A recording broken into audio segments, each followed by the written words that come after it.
este mundo. Jesús en ese tiempo está diciendo, antes de tú emprender algo, tú tienes que planificar, tú tienes que hacer un presupuesto. No, pastora, lo que pasa es que yo soy creativo, yo soy una persona emprendedora, yo tengo muchos proyectos detenidos, yo estoy como porque no se da lo que quiero. Planifícate, organízate. Tú no puedes gastar más de lo que recibes. Y en eso está tu presupuesto. Hay personas aquí, amada que reciben un sueldo de 30,000 pesos y ya van a 50,000. A veces lo de su meta. No puedo gastar más de lo que recibo, es un principio básico. Para luego estar aquí en el altar, gritando, viviendo, que Dios me ha desamparado. Yo tampoco tengo recursos en sus manos para que los cosas pasen. Hay otro principio muy bueno también y una base de todo, aquel que quiere perder, el que tiene sueño, el que se quiere casar, el que quiere modificar la iglesia porque las finanzas cambian, es el hambre. ¿Y qué es ahora? Que se va a parte de tu dinero con un fin, puede ser el 10%, no se dice que es una parte de tu ahorro. Algunos recomiendan que se dé ahora con un 10%, pero si usted no puede ir esta hora, un 5, un 1, 2, por algo que tiene que decir. Esto también fundamenta la palabra, porque en ese capítulo 6, verso 21, Jesús le decía, de todo alimento, almacénalo para que sirva de sustento para ti y para tus hijos. El Señor todavía nos manda los peces de regalo y no se detiene, se detiene. Porque nosotros a veces nos damos el lujo de gastar, no me gusta el arroz, no me el filete, hay familias que hacen 3 comidas, hay casas que usted va de noche a cenar y usted ve que hay 3 tipos de cena, está bien. Pero el Señor dice, almacénalo eso para que después se tire de sustento. Porque cuando usted tiene mucho, usted gasta mucho, pero se le olvida de que hay un futuro incierto que usted no sabe qué va a hacer con él. Entonces nosotros como cristianos no podemos dar el lujo de que el vecino o el que está a nuestro alrededor diga, no, yo tengo una vecina cristiana, parece que toma ahora, y eso ya tú sabes. Ojo, pues hemos ido a ver a Calidad. Pero nosotros somos los primeros que tenemos que tener el ejemplo en el pueblo.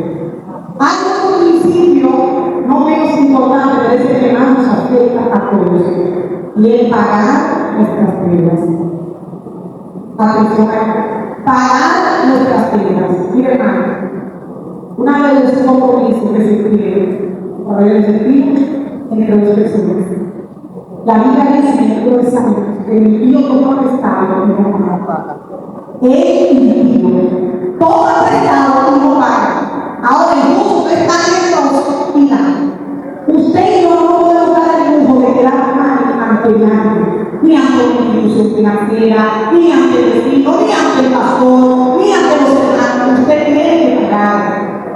Porque el que debe es esclavo de su prestadista. Eso también dice la palabra. La Biblia dice también en el libro de Romanos, porque hay personas que son tan religiosas que dicen solo de la Biblia, eso lo están inventando los profesionales.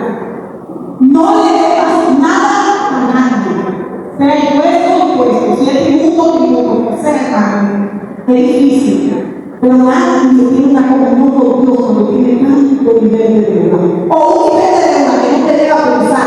Mira, hermano, yo estoy segura que hay personas en la sala sentadas, que yo estoy hablando de eso, pero dicen, ¿cómo yo lo voy a poner? La vas a pagar porque tú decides sentirte.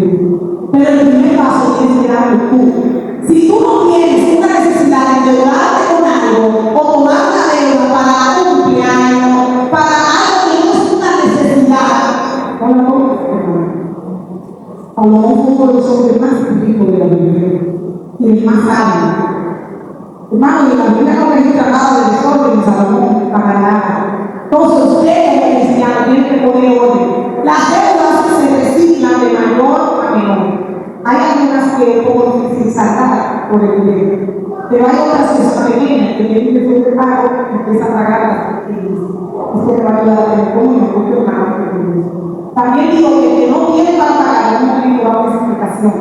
Siempre en las conferencias de hoy digo, si tú debes que no pagas, por lo menos mira.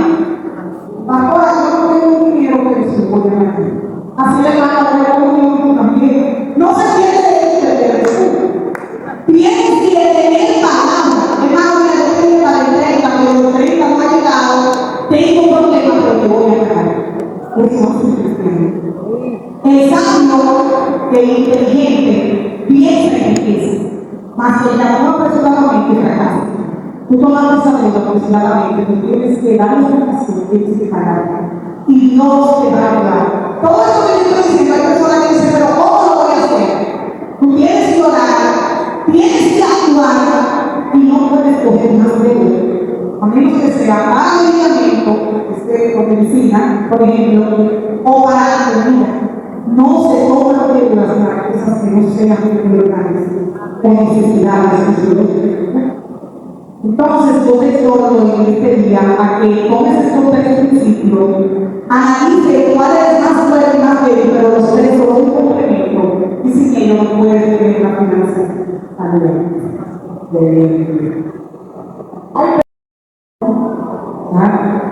Nosotros todos los creyentes necesitamos ser educados, porque incluso estos temas no se practican en las iglesias, porque la gente, el creyente cree que esto no va a santidad, y esto es parte del calor y de la iglesia. Así es, hablar del cristiano y las finanzas, para mí no resulta como discordante, porque no tiene lo que se no tiene que ver con la espiritualidad, pero sí, realmente sí. Pero como usted decía, hay personas que no pueden tener la que tienen problemas. Hablábamos esta mañana precisamente de los divorcios que se producen precisamente por el mal manejo de la economía escolar. Entonces es necesario. La Biblia habla de planificación, lo que acabo de decir.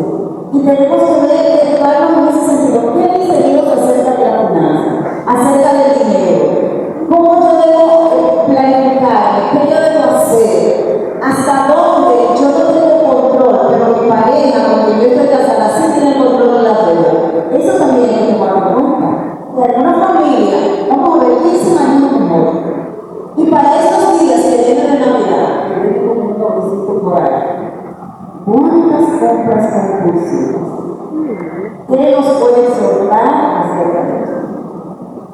Siempre en los hogares, la familia es el que más va a aportar. Entonces, entendiendo ese punto, tenemos que recibir la decisión. Mi esposo es el más ahorra. Y como él sabe bien, a veces yo le digo, mi amor, porque cuando él hace la compra, él hace una lista. Verifica la nevera, verifica la despensa. Hay mucha gente aquí que sale a hacer compra, tiene de todo, pero nunca más, porque no verificó. Entonces, si de los dos, uno es más fuerte ahorrando, o más disciplinado, usted tiene que reconocer que ese es su pueblo, de ley. Hermanos, de ley. Esa responsabilidad, si es la mujer, pues mi amor, vamos. Una cosa, en el hogar de ver un solo vecino, es una comunicación, es un acuerdo entre Dios, ahí también acuerdo entre Dios.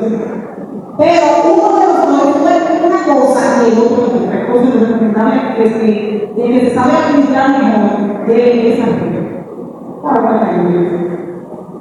Entonces, qué buena oportunidad para aprovechar y hacer presupuesto, tomar un espacio, una tranquilita, puede ser mucho chico, como algunos tienen por ahí, para ahorrar y comenzar a pagar las deudas pequeñas.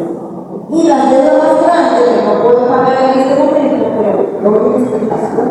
Pero me propongo cancelar ese momento. Muchas gracias.